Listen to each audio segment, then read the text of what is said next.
Bismillahirrahmanirrahim. Assalamu alaikum students. I am Wajid Ali Kambo, your chemistry teacher.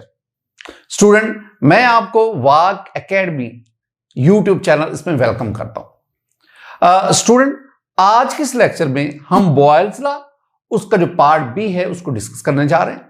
आज के इस lecture में मैं आपको graphical explanation of Boyle's law, जिसमें मैं 3 ग्राफ्स के जरिए बॉयल्स लॉ उसको वेरीफाई करूंगा।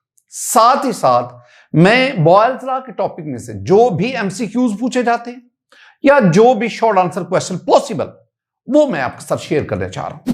तो सबसे पहले मैं आगाज कर रहा हूं graphical explanation of Boyle's law. Graph की मदद से आप बॉयल्स लॉ को कैसे एक्सप्लेन करेंगे। ग्राफ की तरफ जाने से पहले ना मैं आपको बताना चाहता हूं कि जो बॉयल्स लॉ है उसमें लास्ट लेक्चर में मैंने आपसे बात की थी कि बॉयल्स लॉ ये है, बॉयल्स लॉ आपके पास है V इनवर्सली प्रोपोर्शनल P, या मैं इसे लिख सकता हूं P इनवर्सली प्रोपोर्शनल V, और इसी तरह मैं कह सकता हूं PV that is equal to K।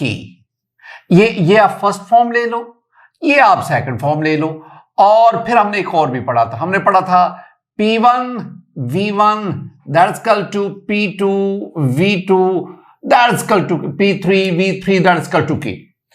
ये मैंने ना आपके सामने बॉयल्स लॉ उसकी मैथमेटिकल फॉर्म्स लिखी। बहुत दफा आपसे ना इनसे रेलेवेंट एमसीक्यू भी पूछा जा सकता है। जैसे आपसे पूछा जा सकता है कि mathematically Boyle's law is shown as option a PT that is equal to K, B VT that is equal to K, C P over T that is equal to K, and D PV that is equal to K। The correct answer is PV that is equal to K, यानी PV that is equal to K, it is the correct answer। अच्छा, अब एक तो ये आपने बात ध्यान में रखनी है। दूसरी मैंने आपसे एक और भी बात की थी, मैंने आपसे कहा था कि ये जो रिलेशन है ना P inversely proportional to V, ये हमें क्या V inversely proportional to P या P inversely proportional to V, ये हमें क्या बताता है? ये हमें बताता है कि जितने गुना प्रेशर बढ़ाओगे उतने गुना वॉल्यूम कम होगा, गुना टाइम्स। लेकिन मैंने कहा था कि इसके लिए तब ऐसा होगा अगर टेम्परेचर कांस्टेंट हो, नंबर ऑफ मोल यानी अमाउंट ऑफ गैस कांस्टेंट हो, और तीसरी बात बड़ी इंपॉर्टेंट थी और वो थी कि वो गैस आइडियल हो। एक मैंने और भी बात की थी, मैंने आपसे कहा था कि ये जो के है ना, के ये किस किस पे डिपेंड करता है? के 3 चीजों पर डिपेंड करता है। के डिपेंड करता है टेम्परेचर पर, के डिपेंड करता है अमाउंट ऑफ गैस पर या नंबर ऑफ मोल्स पर, और के डिपेंड करता है नेचर ऑफ गैस पर। ये जो मैं बातें आपको बता रहा हूं ना, ये तमाम वो पॉइंट्स हैं जो आज के इस लेक्चर में मैंने आपके साथ शेयर करने, मैंने आपके साथ डिस्कस करने। स्टूडेंट, मैं 3 ग्राफ्स आपके सामने लाता हूं। उन ग्राफ्स में ना कुछ बुनियादी बातें जरा उनको आपने देखना है। पहला जो ग्राफ है ना, इसमें अगर मैं आपसे स्टूडेंट पूछूं, मैं आपसे, मेरा भी क्वेश्चन आपसे है कि मुझे बताओ कि V और 1/P, ये मैंने लिखा, मैं दोबारा इसको लिखता हूं V 1/P, या मैं लिख देता हूं, मैं लिखता हूं P 1 इनवर्सली प्रोपोर्शनल V। ये मैंने, अच्छा, ये मैंने 2 दफा लिखा। मेरा आपसे क्वेश्चन मेरा क्वेश्चन है कि मुझे बताओ कि वॉल्यूम और प्रेशर दोनों में कौन सा रिलेशन है? तो आपका वेरी सिंपल आंसर, इसमें रिलेशन है इनवर्स रिलेशन। और अगर मैं कहूं कि प्रेशर और 1/V में क्या रिलेशन है, प्रेशर और 1/V इसमें क्या रिलेशन है, तो आपका सिंपल सा आंसर है कि इन दोनों में रिलेशन है डायरेक्ट। यहां पर रिलेशन क्या है, इनवर्स। अब याद रखना, अगर 2 क्वांटिटीज के दरमियान इनवर्स रिलेशन हो तो उनके दरमियान ग्राफ प्लॉट करें तो हमारे पास कर्व आती है। ये कर्व है, ये कर्व है, ये कर्व है। ये मैंने मुख्तलिफ फॉर्म्स आपको कर्व की दी है। तो when there is an inverse relation between 2 quantities, we have a curve in a graph। ये छोटी सी बात आपसे मिलके, अब आपने काम क्या करना है, you have to perform an experiment. आपने एक एक्सपेरिमेंट परफॉर्म, अब ये बातें ज़हन में रखनी है, आपने एक एक्सपेरिमेंट परफॉर्म करना है। उस एक्सपेरिमेंट में आपने ये कंटेनर लेकर, सिलेंडर लेकर, मूवेबल पिस्टन के साथ जो है इसमें कोई भी गैस लेनी है, कोई आइडियल गैस हम लेंगे। आपने ना दो चीजें इंश्योर करनी है। एक, आपने टेम्परेचर यानी 25 डिग्री सेंटीग्रेड, या कोई और ले लो, 0 ले लो, 25 ना लो, 0 डिग्री सेंटीग्रेड ले लो। और आपने अमाउंट ऑफ गैस जितनी मर्जी लिख लो, आप 0.5 मोल लिख लो। और तीसरी बात, you must have the ideal gas. ये पहले तो आइडियल गैस की बात करो ना। ये तीन कंडीशन आपने इंश्योर करनी। अब आपने काम क्या करना है, आपने जब एक्सपेरिमेंट शुरू करें तो प्रेशर ले लो जितना भी आपने, 2 एटमॉस्फेयर ले लो, 2 एटमॉस्फेयर, और इस प्रेशर के कॉरेस्पॉन्डिंग आपके पास गैस का वॉल्यूम कितना है उसको आपने V1 कहना। सपोज वो 1 dm³ है, ये फर्ज कर रहा हूं। अब आपने काम क्या करना है, आपने ना प्रेशर को डबल कर दो, 2 के बजाय 4 एटमॉस्फेयर कर दो। वो जो आपके पास आएगा वो होगा P2, 4 एटमॉस्फेयर। फिर P3 ले लो, 6 एटमॉस्फेयर। फिर P4 ले लो, 8 एटमॉस्फेयर। इस तरह आपने प्रेशर 2, 4, 6, 8, 10, 12 इंक्रीज करते जाना, और उसके कॉरेस्पॉन्डिंग P1 के कॉरेस्पॉन्डिंग V1, P2 के कॉरेस्पॉन्डिंग V2, P3 के कॉरेस्पॉन्डिंग V3, P4 के कॉरेस्पॉन्डिंग V4 वॉल्यूम आपके पास आता जाएगा। अब आपके पास ना ये सारा डाटा आपके पास आ गया। अब आपने ना प्रेशर और वॉल्यूम दोनों में से जिसको मर्जी एक्स एक्सिस, ये है एक्स एक्सिस, स्टूडेंट हम इसे ना एब्सिसा भी कहते हैं, एब्सिसा। आप इधर प्रेशर को ले लो, और प्रेशर को जो मर्जी आप एटमॉस्फेयर में ले लो, न्यूटन पर मीटर स्क्वायर में ले लो, टॉर में ले लो, PSI में ले लो, जो आपकी मर्जी। और यहां पे 2 एटमॉस्फेयर, 4, 6, 8, 10, 12, 14, 16 एंड सो ऑन। और इधर अपना y एक्सिस पे, this is the y axis, this is called ordinate, this is abscissa, this one is ordinate. और इधर आप क्या ले रहे, इधर आप वॉल्यूम ले रहे, जो मर्जी आप dm³ में ले लो, आप cm³ में ले लो, जो आपका दिल, जो आपको सूट करते हैं। आमतौर पर ना गैस के लिए हम वॉल्यूम का बड़ा यूनिट इस्तेमाल करते हैं, बड़ा यूनिट इस्तेमाल करते हैं। अच्छा, अब ना ये आपके पास, अब आपने ये जो पहले एक्सपेरिमेंट जो आपने 0 डिग्री सेंटीग्रेड और 0.5 मोल ले रहे हैं, आपने इन कंडीशन के तहत आप इसको प्लॉट करें। जब प्लॉट करेंगे ना, मैं तो फाइनल स्केच आपके सामने लिखता हूं। स्टूडेंट, आपके पास एक कर्व हासिल होगी, ये कर्व आ गई, ये कर्व आपके पास आ गई। ये कर्व जो है ना, ये आई है जब टेम्परेचर आपने लिया है 0 डिग्री सेंटीग्रेड। अच्छा, बहुत खूबसूरत पॉइंट, इस कर्व का नाम, इस कर्व के स्टूडेंट 2 नाम हैं। ये जो कर्व आई ना, इसके 2 नाम हैं। इसको हम ना आइसोथर्म कहते हैं, isotherm. Iso mean same, constant. Therm का वैसे तो मतलब हीट है, लेकिन यहां मैं थर्म से मुराद लूंगा टेम्परेचर। तो isotherm, a curve obtained at constant temperature, ये इसका मीनिंग आ गया।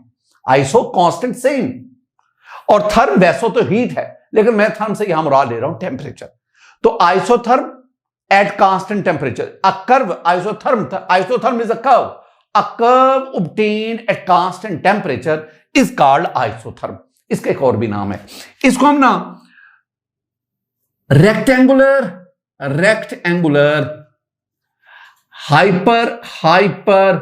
हाइपरबोला भी कहते हैं। रेक्टेंगुलर हाइपरबोला भी इसका नाम है। स्टूडेंट, ये मेरे पास कर्व आई when the experiment is performed at 0 degree centigrade. अब आपने काम क्या करना, आपने दोबारा नए सिरे से एक्सपेरिमेंट परफॉर्म कर, लेकिन अब आपने टेम्परेचर 0 नहीं, अब आपने 25 डिग्री सेंटीग्रेड पे दोबारा, और 25 डिग्री सेंटीग्रेड जो ही आप 0 से 25 टेम्परेचर इंक्रीज करेंगे, गैस का वॉल्यूम इंक्रीज कर जाएगा। अब गैस का वॉल्यूम 1 dm³ नहीं होगा, इस प्रेशर पर 1 dm³ नहीं होगा, गैस का वॉल्यूम 1 dm³ से इंक्रीज कर जाएगा। अब आपने दोबारा क्या करना है, आप बिल्कुल वैसे ही प्रेशर को बढ़ाते जाओ, और उसके कॉरेस्पॉन्डिंग आप वॉल्यूम को देखो, और वो वैल्यूज यहां पुट करो। जब पुट करेंगे, again you have a curve, again you have an isotherm. लेकिन अब के बाद जो आइसोथर्म होगी वो एक्सिस से अवे बनेगी। This isotherm is obtained at 25 degree centigrade. इसका मतलब क्या हुआ? अब यहां पे कुछ बातें आप ज़हन में बिठा लो। वो आप ये कहो कि जब हम एक्सपेरिमेंट हाई टेम्परेचर पे परफॉर्म करेंगे, आएगी हमारे पास आइसोथर्म, लेकिन ये आइसोथर्म एक्सिस से अवे बनेगी, एक्सिस से दूर बनेगी। अब मुझे एक बताओ, अगर मैं सेम एक्सपेरिमेंट अगर मैं 50 डिग्री सेंटीग्रेड पे करूं, फिर आइसोथर्म कहां बनेगी? डेफिनेटली उस हाई टेम्परेचर पर वो आइसोथर्म मजीद किधर चली जाएगी? ऊपर चली जाएगी। और अगर मैं एक्सपेरिमेंट -10 डिग्री सेंटीग्रेड पे करूं, तो फिर कहां पे बनेगी? वो डेफिनेटली -10 पे इधर नीचे आ जाएगी, ये आ जाएगी। ये आपने ये तमाम इंफॉर्मेशन, ये तमाम बातें आइसोथर्म का बनना बताता है कि इन दोनों क्वांटिटीज के दरमियान इनवर्स रिलेशन है, और ये इनवर्स रिलेशन ही बॉयल्स लॉ बताता है। स्टूडेंट, हम एक और तरफ भी पढ़ते हैं। अब आपने क्या करना है? आपने ना ये एक्स एक्सिस है जिसे मैं एब्सिसा कह रहा हूं, ये वाई एक्सिस है जिसे मैं ऑर्डिनेट कह रहा हूं। अब आपने ना प्रेशर और 1/v, ये 1/v क्या है? प्रेशर को तो हमें पता है, प्रेशर जो है ना ये तो हमें पता है। प्रेशर को आप ना एक्स एक्सिस पे ले लो, वाई एक्सिस पे ले लो, वाई एक्सिस, और एटमॉस्फेयर में ये 2, 4, 6, 8, 10, 12 एंड सो ऑन। अच्छा, v का तो हमें पता है ना, v तो हो गया वॉल्यूम। स्टूडेंट, ये 1/v क्या चीज है? ये 1/v क्या चीज है?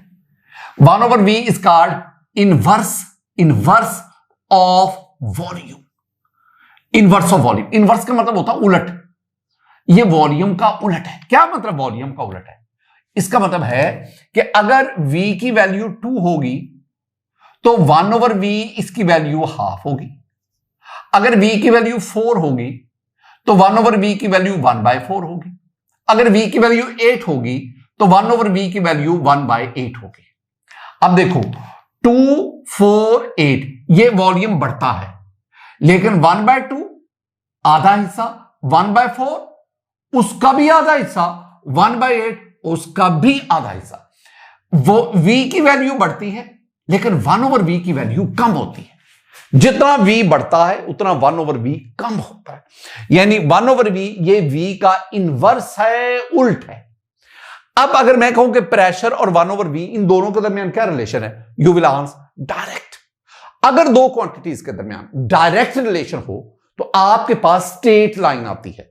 स्टूडेंट, ये भी स्ट्रेट लाइन है, ये स्ट्रेट लाइन है, ये भी स्ट्रेट लाइन है, ये भी स्ट्रेट लाइन है, ये भी स्ट्रेट लाइन है। इनके नाम हैं ये वाली स्ट्रेट, ये वाली और ये, इनको कहते हैं इंक्लाइंड लाइन, तिरछी। ये वाली जो है this is horizontal line parallel to X axis. ये वाली दिस इज परपेंडिकुलर, ऊपर से नीचे आ रही है, वर्टिकल लाइन, हॉरिजॉन्टल, वर्टिकल, और ये दोनों इंक्लाइंड। अगर दो क्वांटिटीज में डायरेक्ट रिलेशन होगा तो आपके पास स्ट्रेट लाइन आएगी। अब हम देखते हैं कि इस केस में इनमें से कौन सी स्ट्रेट लाइन आती है। अच्छा, अब इसमें देखो, मैंने प्रेशर को एक्स एक्सिस, वाई एक्सिस पे लिया, और मैं inverse of volume, 1/v is called inverse of volume, तो मैं इनवर्स ऑफ वॉल्यूम को 1/v को मैं वाई एक्सिस पे लूंगा। तो अब मैं ना यही एक्सपेरिमेंट जो मैंने परफॉर्म किया ना, इसमें प्रेशर तो आपके पास आ गया, ये प्रेशर आ गया। अब जो वॉल्यूम होगा उस v को 1/v आपने करने जाना है, तो आपके पास अब आप वैल्यूज पुट करो, वही 0 डिग्री सेंटीग्रेड पे जो आपने एक्सपेरिमेंटेशन की थी उसकी वैल्यूज यहां पुट करो। जब पुट करेंगे तो आपके पास ये स्ट्रेट लाइन आएगी, ये स्ट्रेट लाइन आएगी, ये स्ट्रेट लाइन इंक्लाइंड, ये वाली। ये कब आई? When the temperature is 0 degree centigrade. मैं इसे T1 कह देता हूं, T1। अच्छा, एक बात को नोट करना है, पहले इसको डिस्कस कर ले। एक बात को नोट करना है, ये ओरिजिन है, ये ओरिजिन है, O से आप इसे डी नोट करते हैं। ये मैं वैसे आपके साथ शेयर कर रहा हूं। अब ना ओरिजिन पे P की वैल्यू क्या होगी? 0। बिल्कुल। अगर मैं इसको बिल्कुल यहां पे कनेक्ट कर दूं, बिल्कुल ओरिजिन के साथ जोड़ दूं, तो इसका मतलब ओरिजिन पे P की वैल्यू 0 है, और P की वैल्यू 0 का मतलब है कि सिलेंडर में गैस का एक मॉलिक्यूल भी नहीं है। साहब, अगर एक भी मॉलिक्यूल्स होगा, वो मॉलिक्यूल्स वाल से कोलाइड करेगा, थोड़ा बहुत तो प्रेशर एक्सर्ट करेगा, थोड़ा बहुत, बहुत थोड़ा भी हो प्रेशर तो एक्सर्ट करेगा।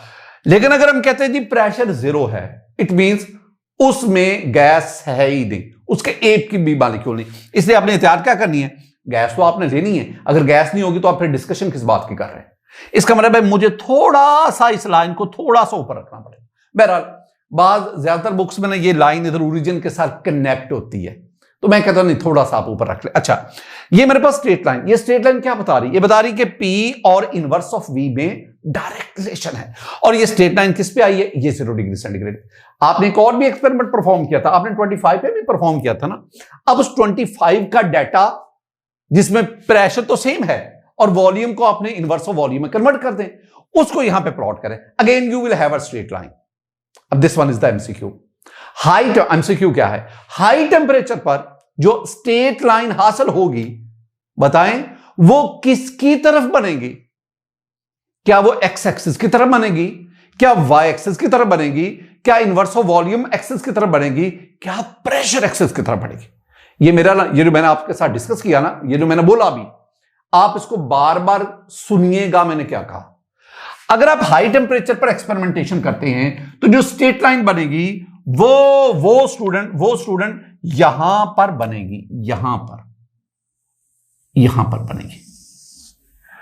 वो ये है T2 यानी 25 डिग्री सेंटीग्रेड। क्या मतलब, किस साइड पे बन रही है? ये इस साइड पर बन रही है। ये कौन सी साइड है? क्या ये Y axis? No, this is the pressure axis. अच्छा, वाई एक्सिस क्यों नहीं है? जो आपने P को, प्रेशर को वाई एक्सिस पर तो लिया है, तो बनने वाली straight line it is towards the Y axis. Then why not Y axis? क्यों वाई एक्सिस क्यों नहीं?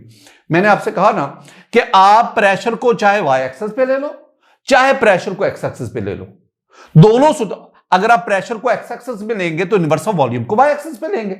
दोनों सूरतों में आपके पास बननी स्ट्रेट लाइन है।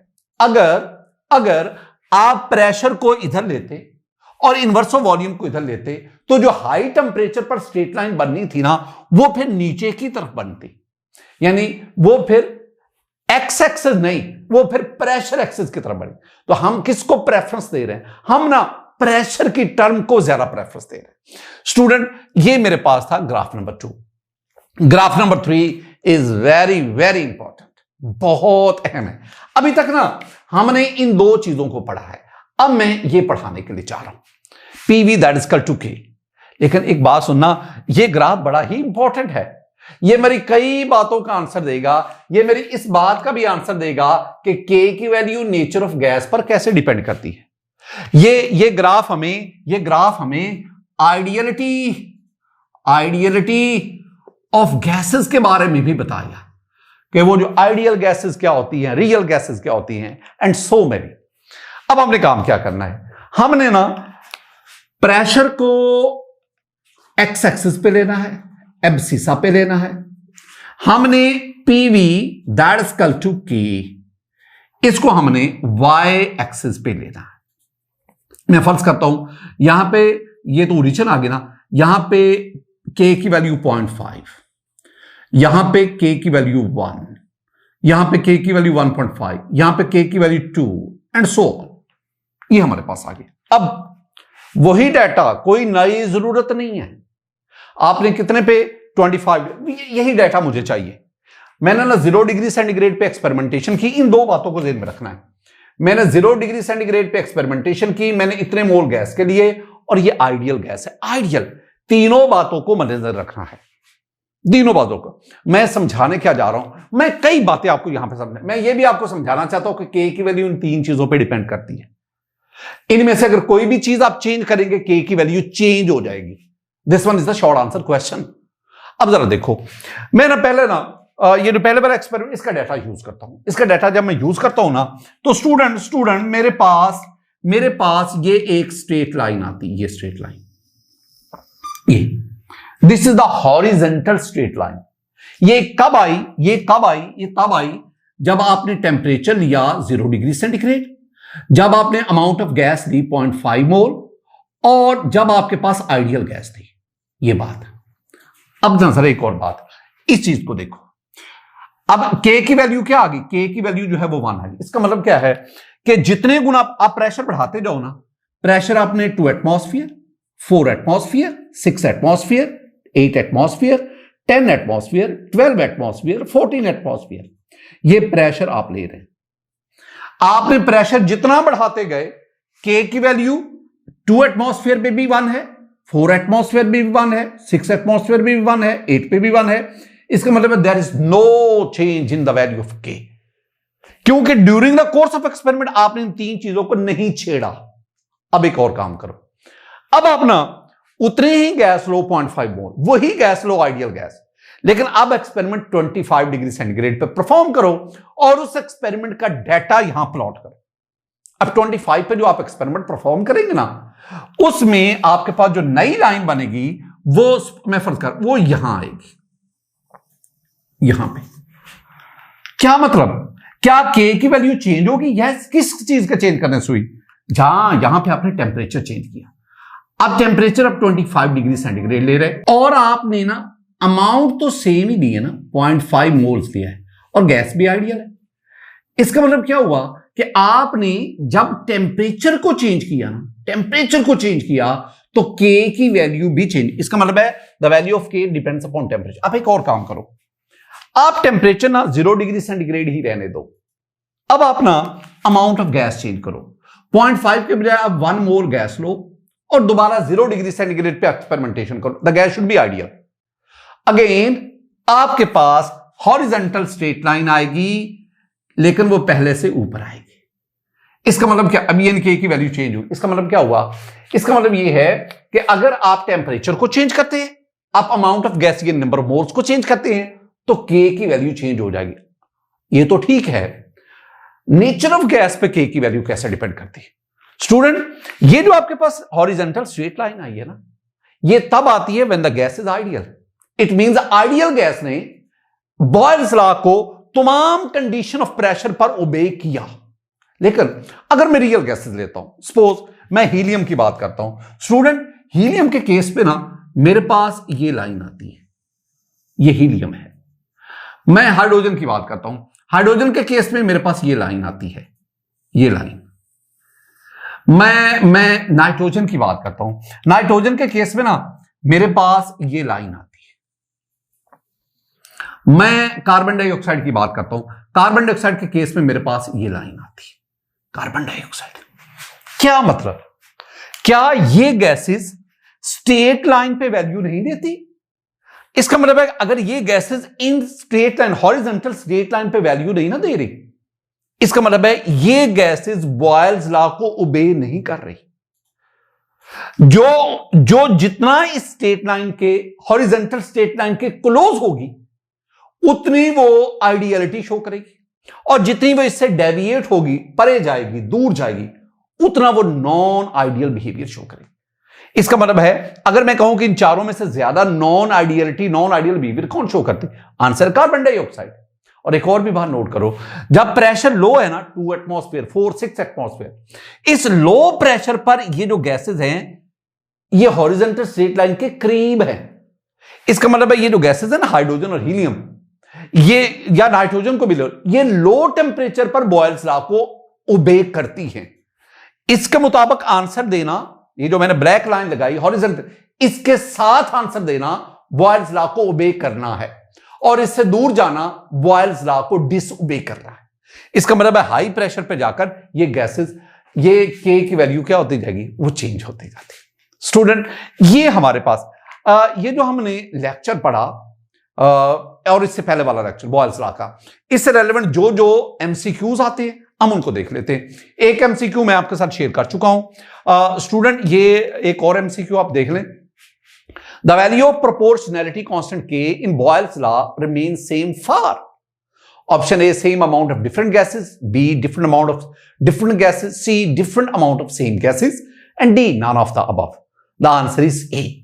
एक और खूबसूरत, for a gas which pair of variables are inversely proportional to each other if all other condition remains constant।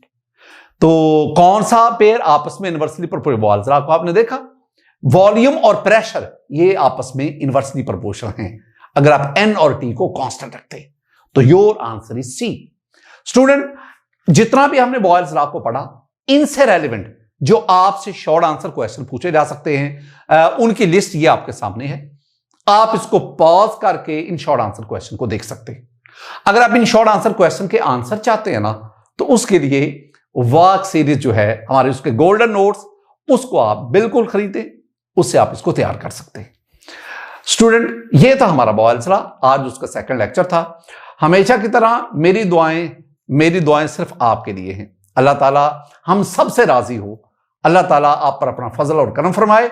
मैं हर दफा कहता हूं कि मैं इल्म फैलाने की कोशिश कर रहा हूं। इल्म की इस रोशनी को फैलाने के अमल में आप मेरा साथ दें। हम घर घर हर एक स्टूडेंट तक इल्म की इस रोशनी को पहुंचाना चाहते हैं। आप इस हमारे चैनल को सब्सक्राइब भी करें, बेल आइकन उसको भी आप पुश करें, और दूसरे लोगों तक भी इस चीज को पहुंचाएं। भला हो जाए जिसका, यही मेरा मकसद है। अल्लाह ताला फजल फरमाए। अस्सलाम वालेकुम व रहमतुल्लाह।